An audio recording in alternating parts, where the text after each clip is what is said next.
First reading, Romans chapter 10 verse 9 to 18. That if you declare with your mouth that Jesus is Lord, and if you believe with your heart that God raised him from the dead, then you will be saved. It is by believing with the heart that you are justified, and by making the declaration with your lips that you are saved. When Scripture says, "No one who relies on this will be brought to disgrace," it makes no distinction between Jew and Greek.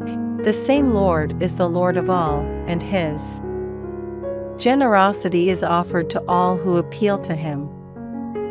For all who call on the name of the Lord will be saved. How then are they to call on him if they have not come to believe in him? And how can they believe in him if they have never heard of him? And how will they hear of him unless there is a preacher for them? And how will there be preachers if they are not sent? As Scripture says, "How beautiful are the feet of the messenger of good news," but in fact they have not all responded to the good news. As Isaiah says, "Lord, who has given credence to what they have heard from us?" But it is in that way faith comes, from hearing, and that means hearing the word of Christ. Well then, I say, is it possible that they have not heard?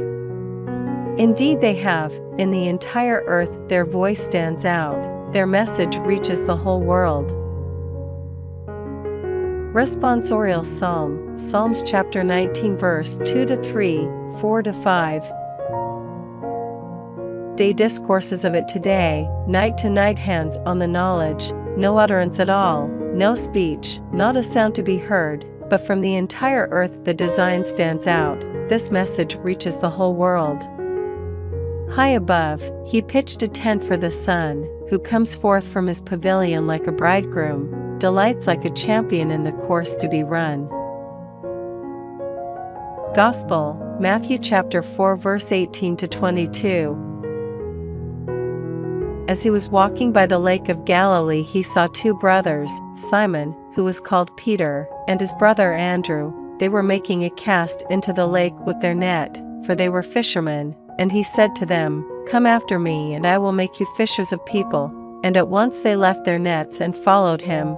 Going on from there he saw another pair of brothers, James son of Zebedee and his brother John. They were in their boat with their father Zebedee, mending their nets, and he called them, and at once, leaving the boat and their father, they followed him.